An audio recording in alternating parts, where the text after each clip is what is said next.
Out in the rugged stretches of the Old West, where law was thin and whispers traveled faster than the wind, there lived a man named Silas Granger. To most, he was a quiet rancher with eyes that held storms, a man who kept his distance from the townsfolk and their endless chatter. But the world around him was harsh and unforgiving, and when a madman stumbled into his life, wild-eyed, ragged, speaking nonsense, the town's laughter was sharp and merciless. They called the stranger crazy, useless, even dangerous. Silas didn't laugh. Instead, he did something the others wouldn't dare. He offered food. Not just scraps, but a meal from his own table. In a land ruled by suspicion and survival, kindness like that was seen as weakness, a fool's gamble against a world sharpened by grit and gunpowder. Yet, Silas fed the madman without hesitation, listening quietly to the ramblings that made everyone else turn away. The man's words made no sense then, but his eyes held something fierce and unyielding. Weeks passed, and what seemed like madness began to unravel. The man, once mocked and shunned, gathered strength and followers, men and women drawn by a strange magnetism that defied reason. Rumors spread like wildfire through saloons and back alleys. The madman had become a leader, a voice for the forgotten, a symbol of something no one had dared believe could rise from the dust. Then, in a twist that stunned even the hardiest skeptics, the madman was crowned king, not by royal decree or bloodline, but by the will of those who had once laughed. What no one understood was that his madness was not chaos. It was vision, not folly, but fierce clarity masked by what looked like insanity to the untrained eye. And Silas? He watched from the shadows, knowing that sometimes the wildest storms bring the fiercest change. Now, you're about to hear the story behind the laughter, the madness, and the rise of a man who became a king when the West least expected it. Stay with me, because this is not just a tale of an outcast. It's a testament to how courage and compassion can crown the unlikeliest heroes. Silas Granger's days were marked by the slow rhythm of ranch life, dawn to dusk, sunburned hands, and the quiet hum of wind through the plains. His neighbors whispered stories about him, calling him a recluse, a man too wary of the world to join its chaos. But Silas had seen enough to know that the harshest judgments often came from those who feared what they did not understand. So when the madman appeared, stumbling through the outskirts of town with wild eyes and ragged clothes, Silas did what no one else dared. He stepped forward. The townsfolk gathered to mock. They jeered as the stranger's voice cracked like broken glass. Words slurred or shouted without sense. "Feed him if you want," they sneered at Silas, "but you'll be feeding trouble." Yet Silas simply nodded, ignoring their laughter. He brought the man food, warm stew, fresh bread, and water from his own well. The madman ate with a hunger that seemed deeper than mere hunger for food, as if he were starving for something lost long ago. What the town didn't see was the quiet connection forming between Silas and this man who seemed to teeter on the edge of reason. While others feared and avoided, Silas listened. He caught glimpses of clarity beneath the madness, moments where the man's gaze sharpened, where his words aligned like puzzle pieces of a hidden truth. There was a fire in his eyes that no one dared acknowledge, a fire of purpose. Weeks passed, and the madman began to move differently. His steps grew steady. His words, once incomprehensible, started to draw crowds, not for laughter, but for awe and hope. Those who had once scorned him found themselves drawn to his fervor, his fierce passion for change. He spoke not just to the broken, but for them, articulating dreams they'd buried beneath fear and defeat. Silas watched this transformation with a quiet pride. He knew the man's mind was not like others, but neither was his heart. The madman wasn't mad. He was visionary, misunderstood, and dangerous not because of insanity, but because of his unwillingness to settle for the world as it was. And as his following grew, so did the stirrings of a revolution no one saw coming. The town's disbelief slowly turned to curiosity, then to unease. Men who once laughed now whispered, wondering who this madman really was, and what he intended. His words spread like wildfire through the saloons and dusty streets, challenging old ways and stirring old wounds. Some called for silence, others for arms.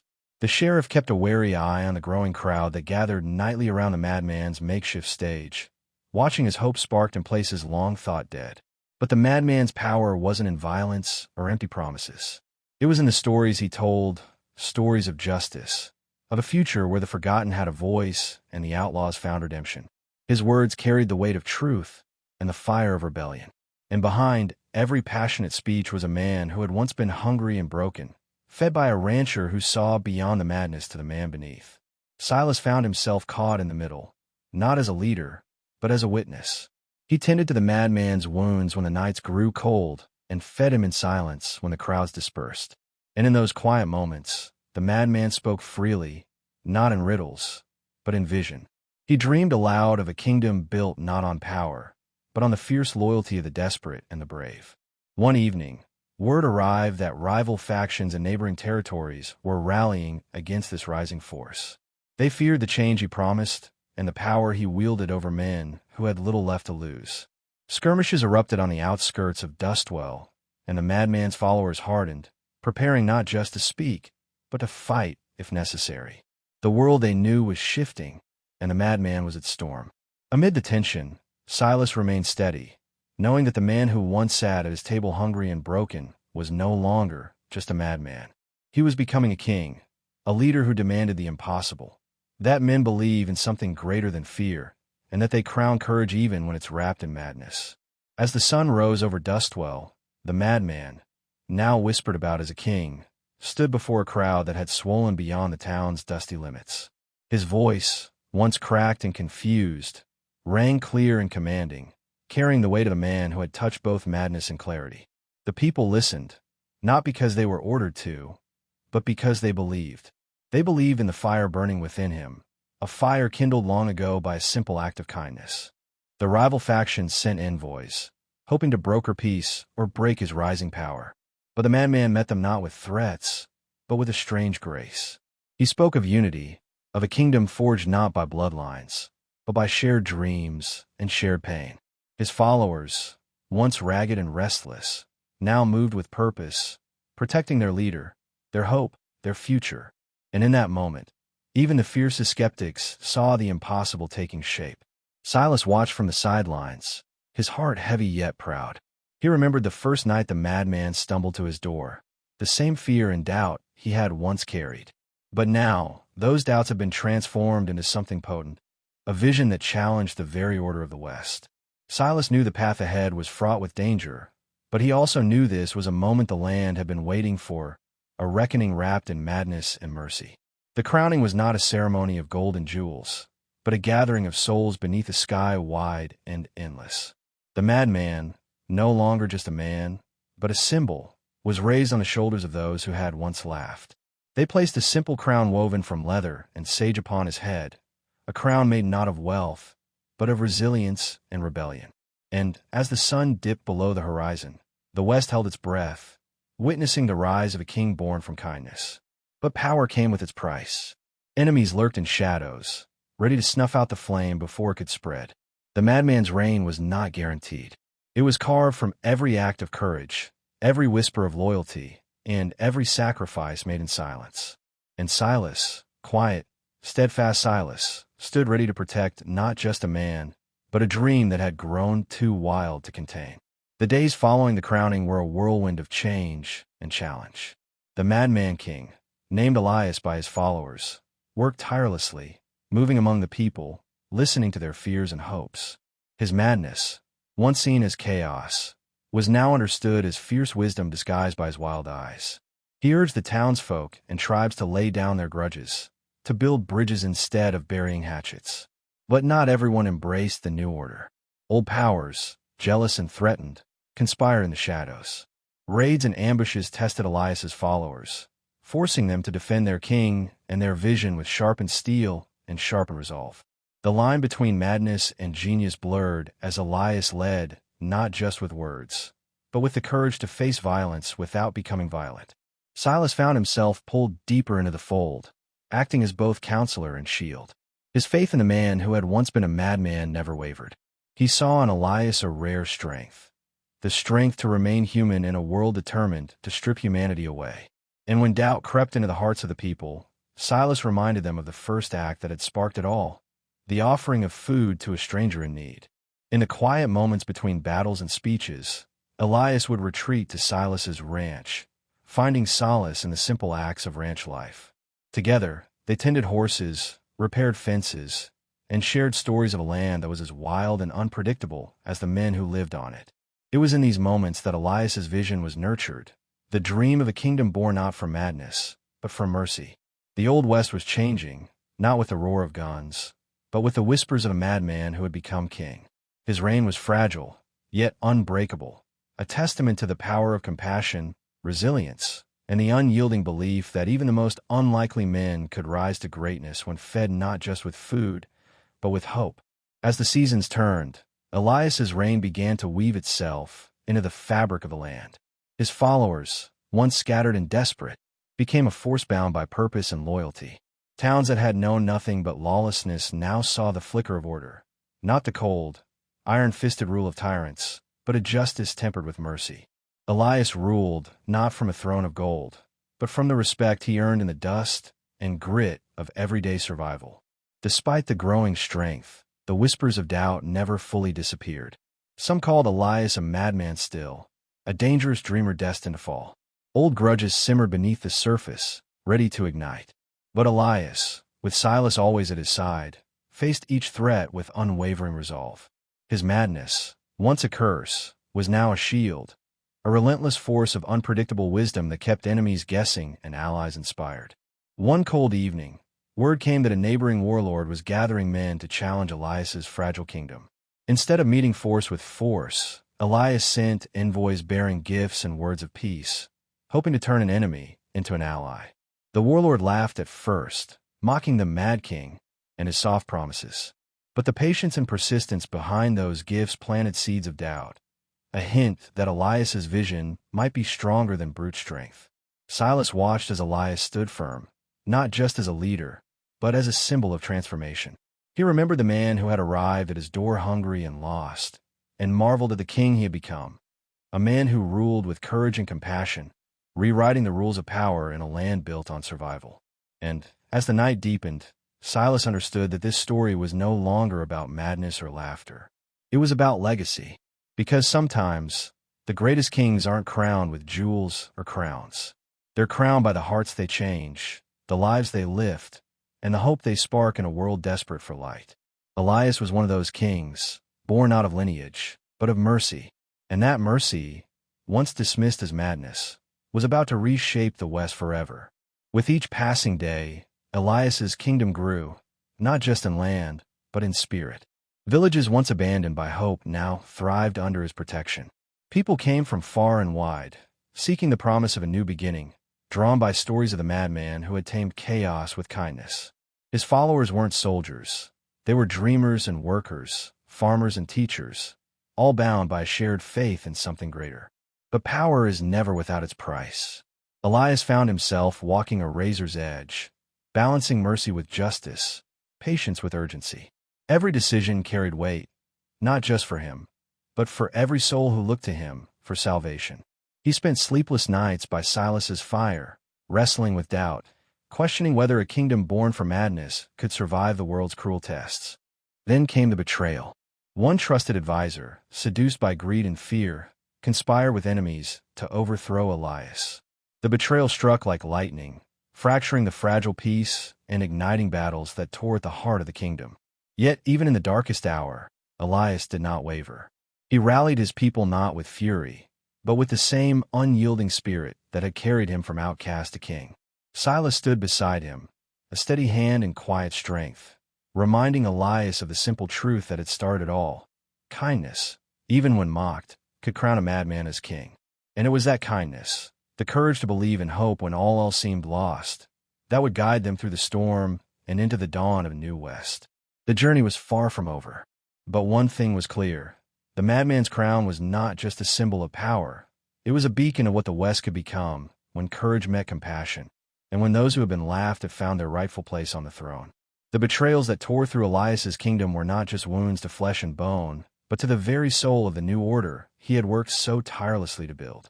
The man he had trusted most, a councilman named Hawk, had sold secrets to rival factions, hoping to seize power for himself. When Elias learned of this treachery, it was not with anger or vengeance that he met Hawk, but with a profound sorrow that echoed the pain of a father betrayed by his own blood. Elias understood better than most that true leadership was not about punishing the fallen, but about mending the broken, both within and without. The kingdom he envisioned could not be forged by cruelty. It required a steadfast heart willing to forgive even when the weight of betrayal threatened to shatter it completely. In the weeks that followed, the kingdom was shaken to its core. Skirmishes erupted on the borders, and once loyal followers wavered under the pressure of fear and doubt. Yet through the chaos, Elias remained a pillar of resilience, drawing strength not from the sword but from the unyielding belief that his cause was just. He held counsel not behind closed doors, but beneath the open sky where the stars bore witness to promises made and kept. His speeches spoke not of conquest, but of renewal, calling his people to remember that even in the deepest darkness, a single act of kindness could ignite the brightest flame. Silas, ever the quiet guardian, became Elias's anchor during these turbulent times. He reminded the king of the humble beginnings, the first meal shared with a man dismissed as mad, and how that simple act had sparked a movement greater than either could have imagined. Together, they traveled the lands, visiting villages and farms, sharing stories and healing wounds, mending not only fences but fractured spirits. The people saw not just a king and his advisor, but brothers bound by loyalty and a shared vision for a better future. Their presence became a balm to weary souls, a living testament to the power of compassion in a world desperate for it. Slowly, the tides began to turn. Hawk was brought to justice, but Elias's mercy extended beyond punishment. He offered his former advisor a chance at redemption, reminding all that the kingdom they were building was not one of fear, but of hope. This act resonated deeply with the people. It was a radical departure from the harsh laws of the frontier and a bold declaration that kindness could rule where guns once held sway. The betrayals, while painful, had forged the kingdom stronger, tempered by the fire of trial and bound by the unbreakable thread of mercy. As winter gave way to spring, the kingdom flourished anew. Crops grew tall and green, children laughed in the streets, and the barn that had once sheltered a madman now stood as a symbol of resilience and rebirth. Elias's crown was no longer a mark of madness, but a beacon of transformation. In the eyes of the people, he was no longer the man who had once been mocked, but the king who had dared defeat a madman, and in doing so, had changed the fate of the West forever. The years that followed cemented Elias's legacy not through battles won or lands conquered, but through the profound changes in the hearts of the people he led. His kingdom was unlike any other in the Old West, a place where justice was tempered with mercy, and where the forgotten found a voice. The madman who had been fed at the edge of town had blossomed into a ruler whose wisdom was whispered in the winds that swept the plains, carried in the songs sung by settlers and tribes alike. His vision had transcended madness, becoming a beacon of hope for all who had been cast aside. Elias's governance was marked by an unrelenting commitment to fairness and inclusion. He established councils that welcomed voices from every corner, former outlaws, native leaders, widows, and children. His court was a gathering not of nobles and officials, but of ordinary people bound by a shared dream of peace and prosperity. This radical openness challenged centuries-old prejudices and sparked a new way of life, where power was not hoarded but shared, and where strength was measured by compassion rather than conquest. Silas, aging but ever loyal, continued to serve as Elias's confidant and advisor, embodying the quiet courage that had first sparked the kingdom's rise. Together, they traveled to vast territories, healing old wounds and forging alliances once thought impossible. They walked side by side through harsh winters and blistering summers, their footsteps tracing a path of reconciliation and renewal. The barn where the journey had begun remained their sacred refuge, a place where the weight of leadership lifted and the purity of their mission was renewed. Despite the peace and growth, Elias never forgot the precariousness of his kingdom. He knew that the seeds of discord could take root in the smallest cracks, whispers of dissent, fears of change, and the ever-present shadow of those who sought to restore the old ways. But he met these challenges not with fear, but with steadfast resolve, believing that a kingdom built on mercy was resilient enough to withstand even the fiercest storms. His courage inspired a generation to believe in the impossible, that kindness could reign where chaos once ruled. As twilight settled over the land, Elias stood once more beneath the stars, reflecting on the journey from outcast to king. He understood that his crown was not a symbol of power, but of responsibility, a charge to lead not with an iron fist, but with an open heart. And as the winds whispered through the plains, carrying the stories of a madman-crowned king, he knew that true greatness was not measured by what one conquered, but by what one chose to nurture, and that legacy would endure long after the dust had settled. The years unfolded like a slow-burning ember, steady and persistent, illuminating the darkest corners of a land long bruised by conflict and despair. Elias's kingdom became a refuge not only for the weary, but for the dreamers, those who dared to believe that a new kind of justice was possible. It was a place where children played freely beneath wide-open skies, where elders shared stories not of grudges and gunfights, but of forgiveness and hope. The barn where it all began stood tall, its timbers weathered but unbroken, a silent testament to the power of one simple act that rippled through the lives of many. Yet Elias knew that the true test of any kingdom lay not in its prosperity, but in its ability to endure when tested. And so, he prepared his people, not with armies or weapons, but with teachings of resilience, compassion, and unity. He urged them to see strength not in domination, but in the courage to open their hearts, to listen to enemies, and to stand firm in their convictions. These lessons, passed down from one generation to the next, wove a tapestry of peace that stretched far beyond the borders of Dustwell. Silas, now frail but sharp as ever, remained Elias's steady shadow, a reminder of humble beginnings and steadfast loyalty. He watched with quiet pride as the man he once fed in a moment of mercy transformed a fractured world.